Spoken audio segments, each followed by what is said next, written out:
Hello mga kamamshis, I'm back. Ayan, yung ganap na yan ay kahapon. Birthday po kasi ng nanay ko, 60 birthday. Ngayon, nag-church ako. Kasama ko yung anak ko pero wala kaming picture. Siya yung nag-picture-picture sa akin. Ayan, mga kamamshis, iyak ng iyak yung nanay ko. Then, birthday din pala ng August 20 ng pamangkin ko. Pinagsabay na lang namin yung handa. Grabe yung iyak niya dyan, kamamshis. So, masakit din yung dibdib ko while nakita ko yung mga pictures at video ni nanay kasi naalala ko, napangako ko noon na pag nagsi-60th birthday siya, uuwi kaming lahat pero hindi natuloy. At the same time kasi yung mga challenge na dumating sa buhay natin, pero pinagdasal ko din kay God na kahit wala ako sa tabi ng nanay ko ay mapasaya namin siya. Ayan, nag-blow the candle na sila ni Kyung Kyung. Yan yung mga bisita ng nanay ko, andyan yung kumari niya, andyan yung mga kapatid ko, mga auntie ko, mga pinsan ko, mga pamangkin, di ba, kompleto sila. Side nga po pala yan ng tatay ko kasi nandun nag-birthday yung nanay ko. Ayan na, hiningian na siya ng message ng kapatid ko. Medyo baliktad-baliktad nga yung video niya lamang kamamshis.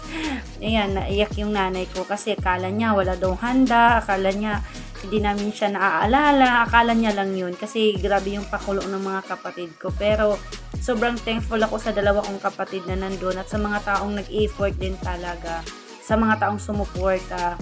Alam ko kahit sobrang kunti lang yung handa ng nanay ko, napasaya namin siya. Yan, may message niya sa amin mga kamamshis, hindi mo lang maintindihan kasi salita ng tatay ko yung language. At the same time, may pa flower bouquet yan, may pa money bouquet pa yan. Iyak siya ng iyak kasi yung birthday na to mga kamamshis, ito yung second birthday na wala si tatay talaga, na nasa heaven na. Sobrang sakit din as a anak kasi ito yung pangarap niya na maisayaw siya ni tatay sa 60th birthday niya, pero wala na. Kung nasaan man ngayon si tatay na, alam kong masaya-masaya siya ngayon na nakita kang masaya. Huwag ka nang umiyak dyan. Hindi namin maintindihan yung sinasabi mo. Kaya ako na lang magtatagalog, di ba? At thank you sa mga kapatid ko na nag-effort, nag-aambagan, nagtutulungan kahit babardagulan ang meron. Pero pagdating sa magulang, nagkakaisa. I love you, nanay. Mahal na mahal ka din namin. Wala na kahati sa pera mo, no? Noon tuwing birthday mo, may ngiti-ngiti dyan sa gilid mo at hahalik-halik sa'yo para ihingin niya mga pera mo.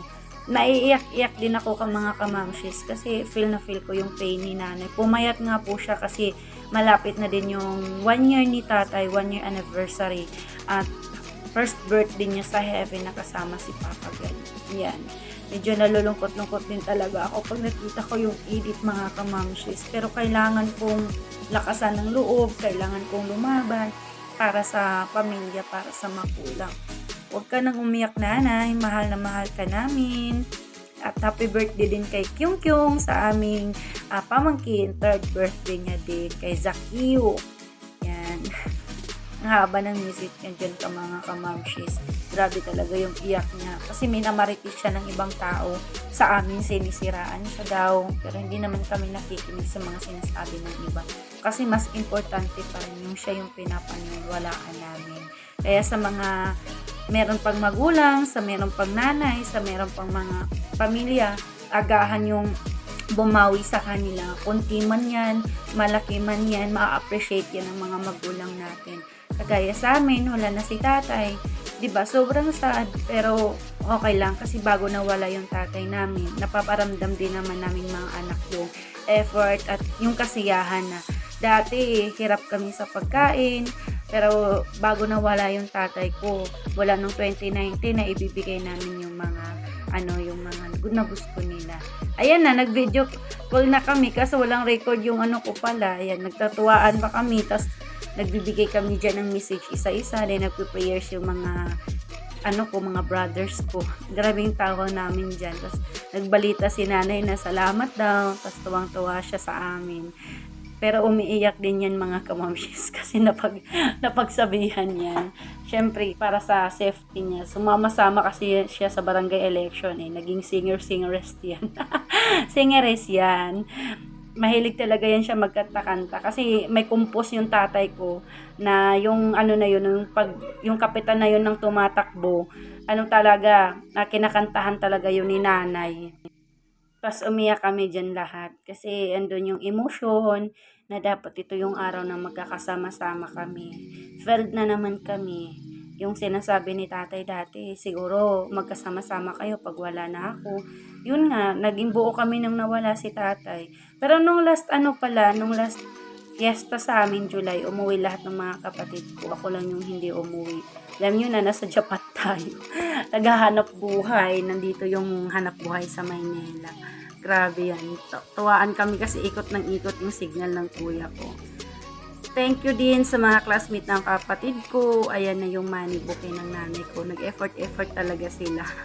Ayan naman yung pa-flower ng insi ko. At may papera pa. Sana all may 150. Ayan na yung cake. Galing yan sa kapatid kong isa. Yung dalawang cake na yan. Pinag-aambag-ambagan. At thank you din sa mga aunties at uncles ko na umattend talaga. Nandun talaga. Ayan, sa side yan. Ayan yung kapatid kong babae si Joylyn at saka yan si Roslyn at yung mga pamangkin kong dalawa. Kapatid ng ate kong namatay. Yan na. Yung tagaluto namin. Sarap niyan magluto mga kamamshis. Alam niyo yun. Takam na takam ako sa luto niyan pag umuwi ako. Kasi siya lang yung cook sa family namin. Siya yung mahilig magluto-luto. Kahit anong ipaluto mo. Wala man siyang daw ikaambag na pera pero yung effort.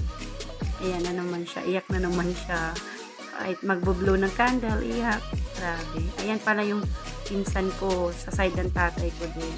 Thank you din sa effort ng mga classmate ng kapatid ko na sumama para i-celebrate. Ayan, kapatid ko, pamangkin ko. Masaya na siya dyan. May patarpaulin pa sila. Ang yaman ng syala-syala.